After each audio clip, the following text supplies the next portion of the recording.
네, 안녕하세요. 댕규왕자입니다. 오늘은 반도체에 관한 얘기를 잠깐 하려고 하는데요. 연초에는 반도체 슈퍼사이클이다 어쩌고 이야기가 많이 나왔는데 지금은 이야기가 많이 안 나오고 있죠. 네. 언론이나 뭐 이런 매스컴의 특징은 주가가 올라야 뭐 시끌벅적하게 이야기가 나오는데 뭐 요새는 뭐 반도체 관련 종목들이 주가가 지지부진하다 보니까 그렇게 이야기가 많이 쏟아져 나오는 것 같지는 않습니다.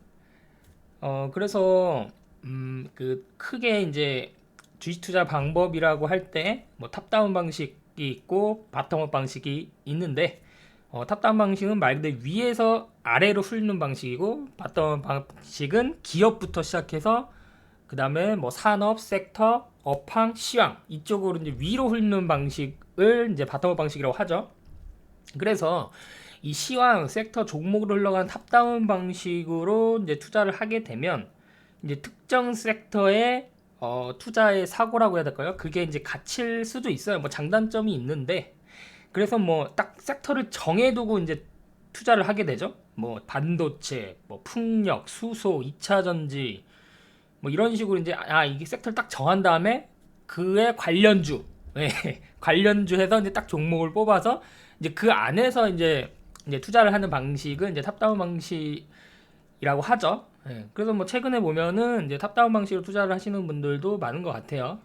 그래서 뭐 이제 이 탑다운 방식의 이제 좋은 점은 이제 시장에서 이제 어느 쪽에 이제 관심이 이제 많은지 주가가 이제 뭐 이렇게 주도주라고 하죠. 그런 방식으로 인기가 어느 쪽이 많은지를 보는 데는 좀 유리할 수가 있죠. 뭐 근데 단점으로 보면 그러다 보니까 저평가에서 매수하기는 조금 어렵고 약간 주목을 받기 시작할 때부터 이제 매수하는 방식 그런 방식으로 이제 투자를 할 가능성이 높죠. 그래서 이제 이 탑다운 방식을 이제 선호하는 분들은 일단은 자금 규모가 수천억, 수조 되는 기관 투자자들은 개별 종목을 막 매수할 수는 없잖아요. 자금 규모가. 그렇다고 뭐 현금만 가지고 있을 수도 없는 거고. 그렇기 때문에 탑다운 방식을 많이 선호들 하시죠. 그리고 이제 트레이더 분들도 이제 빨리 매매를 해야 되기 때문에 주가가 지금 당장 시장의 부각을 받아서 움직이는 종목들을 선호하시는 편이죠. 그래서 이 탑다운 방식은 주로 기관 투자자나 트레이더들이 많이 선호를 하시고요. 이제 뭐 저같이 이제 좀 약간 오래 보유하는 스타일, 또 중장기적으로 이제 기업의 가치 기반으로 하는 투자자들은 바텀업 방식의 투자를 많이 선호들을 하시죠. 그래서 바텀업으로 이 기업이 실적이 좋고 전년 대비 실적이 좋고 1분기 실적을 봤더니 전년 동기 대비 실적이 좋아졌고 성장률도 봤더니 꾸준히 성장을 하더라. 그래서 봤더니 이 반도체 관련 종목이네. 그러면 요새 반도체 관련된 업황은 어떤가? 뭐 이런 식으로 이제 저는 이제 훑는 스타일을 선호하는 편입니다. 그래서 이제 그렇게 봤더니 이제 반도체 관련 종목들도 포트의 일부 편입이 됐어요. 그래서 이제 최근에 이제 반도체 관련해서 요새는 좀 어떤 이제 증권사에서도 어떤 의견을 가지고 있는지 그런 부분을 좀 살펴봤습니다. 그래서 봤더니 5월에는 반도체 중심으로 외국인의 매도세가 강했다고 하네요. 그래서 뭐 2010년 이후로 2020년 3월에 이어 두 번째로 큰 규모였다. 그러면 2020년 3월은 이제 이례적인 사건이었잖아요. 그래서 이걸 제외하면 2010년 이후로 가장 큰 규모의 매도세가 나왔다. 그렇게 보시면 되겠네요.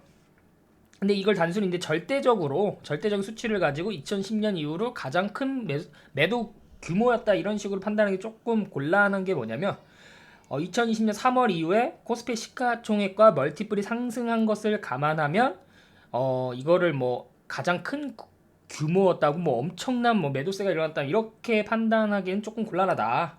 그래서 그거를 없애고 봤더니 한국 증시의 매도세가 뭐 과거 수준 그냥 매수 많이 하고 매도 많이 하는 그런 수준을 크게 벗어나지는 않았다. 이렇게 설명을 하고 있네요. 그래서 이제 반도체 같은 경우에 이익 모멘텀이 나쁘지 않아요. 그쵸? 네, 이익 모멘텀이 꾸준히 개선되는 가운데 매도세가 지속되었다. 이렇게 이제 5월에 반도체 중심 매도세를 해석할 수 있겠죠. 그렇다면 왜 이 매도세가 지속이 되었는가 하면은 반도체 이익 모멘텀보다 다른 섹터의 이익 모멘텀이 훨씬 강하게 일어났다라고 보는 게 맞을 것 같아요. 백신 발표 이후 백신 접종을 하고 그다음에 이제 사람들이 마스크를 벗을 것이다. 만약 이런 이제 시황 흐름이 전개된다면 결국에는 이쪽 코로나로 큰 피해를 받았던 업종과 섹터 그리고 관련된 종목들이 워낙 작년에 실적이 안 좋았기 때문에 이 실적에 대한 성장률, 성장폭이 반도체보다는 훨씬 크겠죠. 그러다 보니까 여기 증권사에서도 얘기한 것처럼 기저효과가 약하다. 여기 밑에 나올 거예요. 예, 기저효과 감소로 인기 없는 맛집이 되어버렸다. 이렇게 판단해 볼 수 있겠습니다. 그래서 이거 봤는데 반도체 매력 떨어진 평가를 했던 것 같다. 제가 말씀드린 것처럼. 그래서 다른 거에 비해 매력이 좀 떨어진다. 이렇게 판단을 했던 거죠. 그래서 이제 기관 투자자 같은 경우에는 역시 주식시장도 자본금이 뭐 아무리 유동성이 풀렸다고 하더라도 결국 어느 쪽을 산다는 거는 어느 쪽을 판다는 얘기죠. 개인 투자자 같은 경우는 정시 투자로 계속 여기도 사고 뭐 여기도 사고 꾸준히 모아나갈 수 있는 반면에 기관 투자자들은 그렇게 투자를 할 수가 없는 것이죠. 그렇기 때문에 이쪽 코로나의 피해가 큰 전년 대비 성장률 높은 쪽을 살려면 결국 어디 쪽에선가 팔아야 되는데 지금 봤더니 어디 쪽에서 팔았죠? 반도체 쪽에서 많이 팔았고요. 그 다음에 2차전지 쪽에서 많이 팔았죠. 그래서 이 자금을 이쪽 경기 관련된 종목들, 산업재, 경기 민감 업종, 그리고 코로나 피해, 여행, 항공 뭐 이런 쪽으로 매수세가 이동을 했다. 그렇게 보시면 되겠습니다. 그리고 그렇다면 자 여기까지가 이제 5월까지의 장세 흐름이었고 그렇다면 이제 6월부터 이제 하반기가 시작이 되는데 그렇다면 과연 하반기에도 반도체는 인기 없는 맛집이 될까라는 이제 물음표가 이제 딱 달리죠. 이제 여기에 이제 투자자들은 여기에 대한 답을 이제 스스로 이제 찾아 나가는 과정인데 뭐 결국 뭐 정답은 없는 거죠. 이제 투자자들의 선택과 판단 거기에 달려 있는데 그래서 뭐 이렇게 나오죠. 반도체 수요 중에 PC 모바일 서버가 중요한데 뭐 이렇게 될 것이다. 그래서 중저가 받는 거 근데 사실 이게 반도체 업황 예측한다는 게 굉장히 어렵습니다. 예. 그래서 뭐 이런 중저가 반도체 공급 부족은 2021년 말까지는 지속될 것으로 전망한다. 그래서 반도체에 대한 업황이 하반기까지 나쁘지 않을 것이다. 반도체 업종의 경우 기저효과 대신 상대적으로 지금 낮아서 그게 시장에서는 뭐 악재로 작용하는 것 같다. 글로벌 반도체 고객사와 접점을 확대하는 소재 장비 공급사는 지속적인 실적 성장을 보여줄 수 있다에 저는 동의합니다. 그리고 경기 민감주 주가가 정점에 도달하면 다시 반도체로 관심이 쏠릴 것으로 전망한다. 이럴 수도 있죠. 왜냐면 이제 경기에 민감한 업종의 주가들이 오르면서 이제 주가가 오르면 밸류에이션이 손상이 되는 거잖아요. 그래서 뭐 앞으로 뭐 실적이 더 기대가 되더라도 주가가 이미 어느 정도 선반영이 돼서 당분간은 조금 쉬어가는 구간이 필요하겠다 하면 거기에 그런 판단을 한 자금들이 다시 반도체는 올해 오른 게 하나도 없네. 그러면서 밸류에이션이 매력이 더 있어졌구나 하면서 이제 반도체로 관심이 쏠릴 수도 있겠죠. 아닐 수도 있고요. 네. 나는 뭐 그딴 거 필요 없고 경기 민감 주가가 뭐 4년, 5년 대 실적도 지금 땡겨서 반영을 하겠다. 상관없다. 지금 매수해서 기다리겠다. 뭐 이런 판단이 생기면 조금 더 딜레이가 될 수도 있는 것이고요. 그래서 이제 저 같은 경우 이렇게 해서 뭐 이렇게 했었다. 그래서 작년에 저 같은 경우는 이제 작년 12월에 이제 반도체 관련 종목들 주가가 오를 때 이제 밸류에이션이 그렇게 매력적이진 않은 것 같다 해서 매도를 했어요. 근데 매도하고 주가 더 오르더라고요. 예. 근데 뭐 어쨌든 그걸 이제 매도를 하고 연초에 이제 뭐 조선주, 해운주 이쪽을 이제 담았습니다. 뭐 결과적으로 나쁘지 않은 선택이었어요. 그럼 이제 하반기 전략을 다시 세워야 되는데 상반기는 이미 끝났고 그래서 이제 저 같은 경우에는 뭐 오늘 사서 내일 파는 전략이 아니라 좀 장기적으로 보거든요. 6개월 뒤에 이 기업의 실적이 좋을까? 지금 뭐 일단 지금 좋은 걸 사야 돼요. 턴어라운드 종목이 아닌 이상은 일단 지금 좋은 걸 사야 되고, 과연 그럼 이 실적이 내년, 내후년에도 이어질 수 있을까? 내년, 내후년에도 이어질 수 있다는 판단이 들어야만 주가가 추세를 타고 올라갈 수 있거든요. 그래서 그걸 보는 거죠. 그래서 작년 같은 경우에는 이제 반도체가 이제 반도체 레벨만 붙으면, 반도체 관련 사업을 한다는 사업 보고서의 말만 있으면 반도체 관련주라고 해서 우르르 많이 올랐습니다. 근데 이제 다음번에는 과연 작년처럼 우르르 오를 수 있을까 하는 거에 또 물음표가 달리는 거죠. 제 생각에는 우르르 뭐 조금씩은 이제 주가가 따라가더라도 이번에는 시장의 간택을 받은 일부 종목들만 멋진 시세를 줄 것이다. 이제 그렇게 생각을 하고 있는 거죠. 그래서 반도체 안에서 결국 선택과 집중을 해야 되는데, 그럼 어떤 것을 집중해야 되느냐? 이거는 뭐 투자자마다 생각이 다를 수가 있겠죠. 그래서 이제 저 같은 경우는 이제 삼성전자가 앞으로 10년 동안 갈 방향을 생각을 합니다. 왜냐하면 뭐 반도체 소부장 관련 기업들은 결국에는 삼성전자와 SK 하이닉스를 대형 고객사로 두고 있기 때문에 이 기업들이 방향과 비전 이쪽에 이제 실적이 좌우될 가능성이 높기 때문입니다. 그래서 삼성전자가 앞으로 10년 동안 어떤 걸 한다고 그랬죠? 그렇죠. 비메모리를 앞으로 엄청 키우겠다. 겁나 키우겠다. 여기서도 1등을 먹겠다. 뭐 이런 식으로 이제 발표를 했었죠. 그럼 과연 삼성전자가 중간에, 물론 뭐 1등이 될지 안 될지 모르겠지만, 그럼 엄청난 투자를 할 거 아니에요, 비메모리에.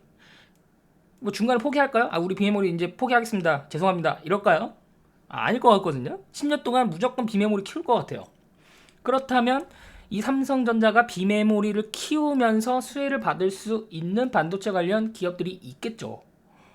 그렇죠? 그런데 이제 비메모리 같은 경우에는 다품종 소량 생산이기 때문에 메모리와 달리 전공정보다는 후공정이 더 중요할 수가 있어요. 이런 테스트나. 그래서 그런 관련 기업들을 좀 유심히 보는 편입니다. 그래서 반드시 쓰이는 소재가 이제 꾸준히 실적이 발생하기 때문에 아무래도 실적 부침이 심한 장비보다는 적정 주가를 계산하는데 조금 더 용이하고 중장기적으로 보유하는데 조금 더 사업의 안정성이 있다. 저는 그렇게 보고 있고요. 그래서 이제 뭐 대형 고객사는 뭐 삼성전자, SK 하이닉스를 의미하는 거겠죠. 그래서 대형 고객사들의 캐파 확장에 꼭 들어가는, 그러니까 뭐 평택 공장을 이번 올해 하반기 평택 공장이 지어지잖아요. 그러면 그 하반기 평택 공장에 지어질 때 들어갈 수 있는 반도체 관련 기업들. 그러면 이제 캐파가 늘어나니까 실적이 더 증가를 하겠죠. 뭐 그런 기업들. 아니면 삼성전자가 이번에 새로운 고객으로 받은 기업들. 반대로 기존에 이제 삼성전자에 이제 독점으로 납품하던 기업들도 있었을 거예요. 근데 만약에 다른 새로운 기업이 들어온다면 결국 기존에 독점으로 납품하던 기업들은 약간 멀티플의 타격을 입을 수가 있겠죠. 왜냐하면 실적이 과거보다 감소하기 때문에 그에 대한 적정 밸류에이션이 과거와 달리 낮아질 수가 있겠죠. 그래서 삼성전자 같은 경우에는 특정 기업의 독점으로 뭐 이렇게 잘 해주질 않죠. 현대차도 마찬가지고.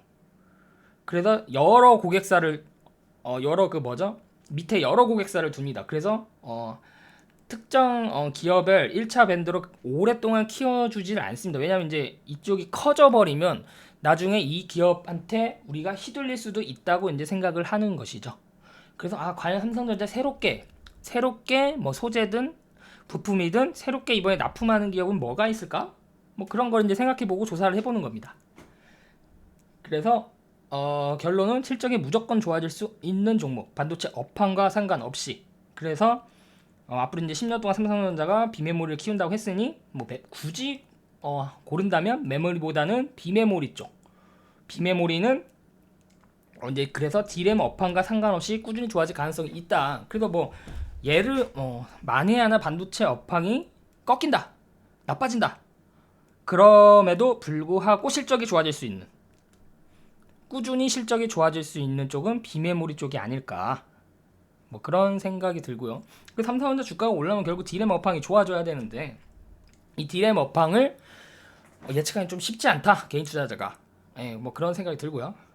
그래서 이제 올해 하반기에는 지금 이제 반도체 관련 종목들 중에서 올해 주가가 거의 안 오르는 종목들이 많기 때문에 그와 관련된 이제 밸류에이션이 좀 매력적으로 부각이 되고, 예. 그리고 비매물이 쪽에 내년 올해 매수를 해서 올해 매도를 해서 수확을 하겠다 이런 것보다는 올해는 조금 저점에서 사서 모아서 내년이나 내후년 정도에 수확을 할 수 있도록 투자 전략을 짜보겠다. 뭐 이런 식으로 접근하면 좋지 않을까. 오늘 그런 생각이 들었습니다. 네, 이번 콘텐츠는 여기까지 하도록 하겠습니다. 감사합니다.